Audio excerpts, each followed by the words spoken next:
Have you ever found yourself watching an old clip of Hulk Hogan, standing tall in the center of the ring, shirt ripped off, crowd going wild, and thought, man, what a life that must have been?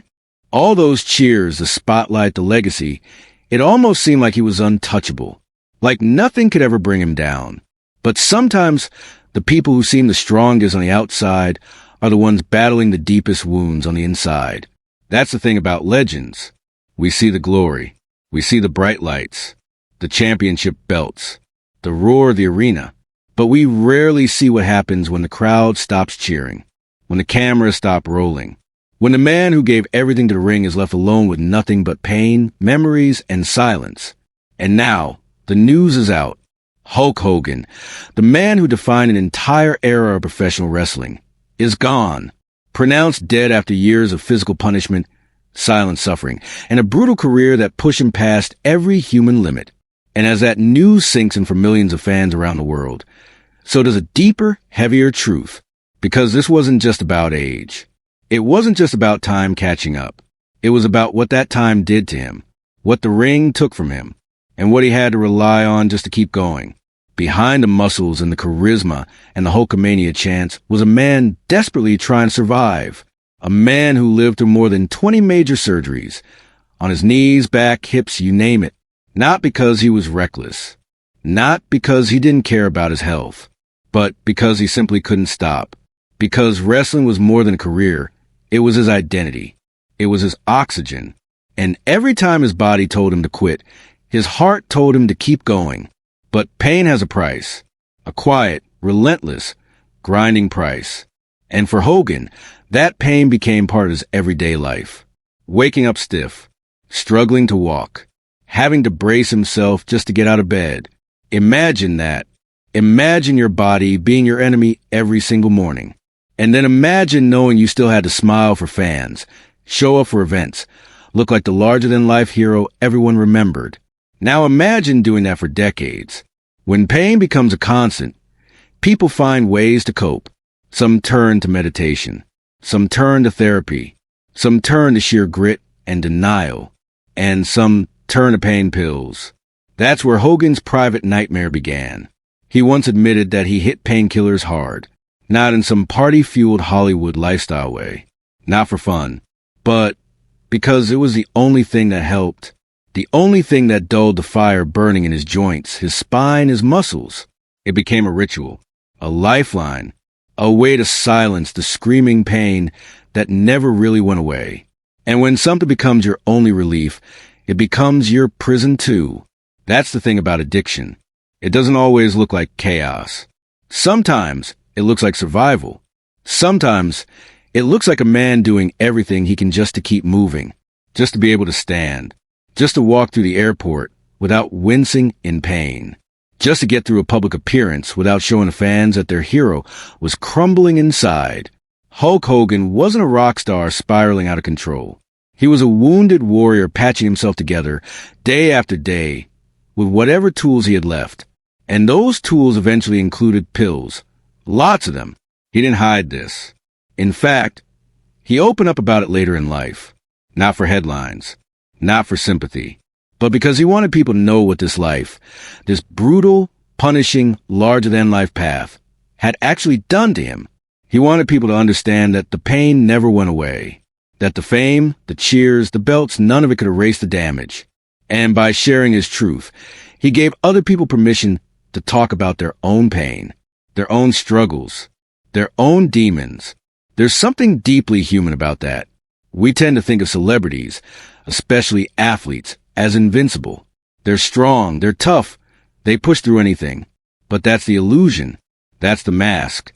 Because behind every superhero is a human being. Just try to keep going. And when the body starts to fail and the pain becomes unbearable, sometimes the only choice left feels like escape. Hogan's career was filled with incredible moments. WrestleMania showdowns, legendary rivalries, unforgettable promos. He entertained millions. He inspired generations. But what most people didn't see was what happened when he left the arena, when the lights dimmed, when the crowd's roar was replaced by aching silence. That's when the real fight began. He spent years trying to manage the pain, trying to outlast it, But the truth is, pain always wins eventually.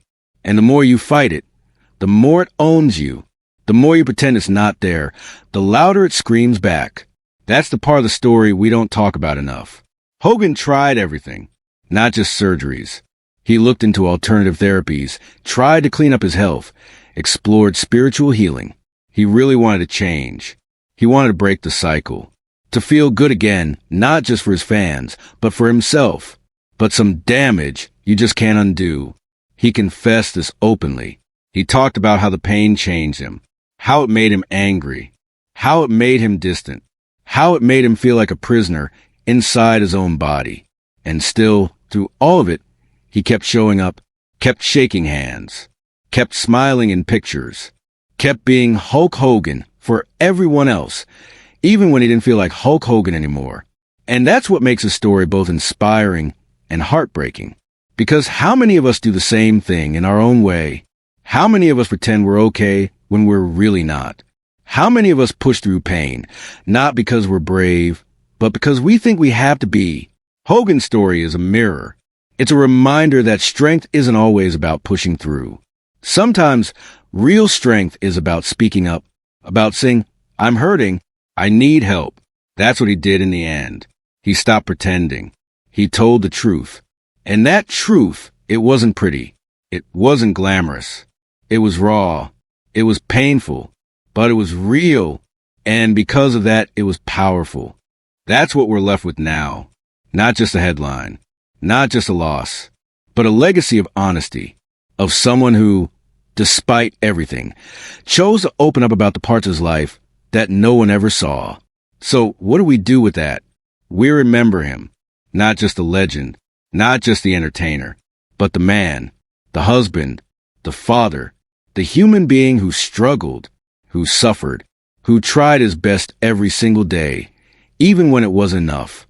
We remember the little things, the way he raised his hand and cupped his ear to the crowd, the way he stomped around the ring, the way he made you believe, for just a few minutes, that heroes were real. We remember that behind all the flash was a guy just trying to find peace. Just try and make sense of it all. And maybe, in remembering him that way, we can find a little peace too. Maybe we can stop idolizing strength and start respecting vulnerability. Maybe we can start asking each other, are you really okay? And actually mean it. Maybe we can stop judging people for the ways they cope and start understanding the pain that led them there. Hulk Hogan's story isn't unique in the world of wrestling. So many legends have walked that same path. Too many. And yet, it never gets any easier to hear. But this one hits especially hard. Because for so many of us, he was the first wrestler we ever saw. The first hero we ever believed in. The first poster we hung on our bedroom wall. He was magic. And now that magic is gone. But the memory, that's ours to keep. So let's hold on to it. Let's honor it. Let's tell the full story, not just the fun parts. Let's talk about the cost of greatness, the weight of fame, and the hidden battles our heroes fight every day. Let's be kinder to them, to each other, to ourselves. Because if there's one thing Hogan's story teaches us, it's that no one is invincible. Not even the strongest guy in the room. Not even the hero of our childhoods. He gave us everything he had. Now it's our turn to remember, to reflect, and to carry that legacy forward with honesty, empathy, and heart. Rest easy, champ. The ring is quiet now, but your story, that lives on.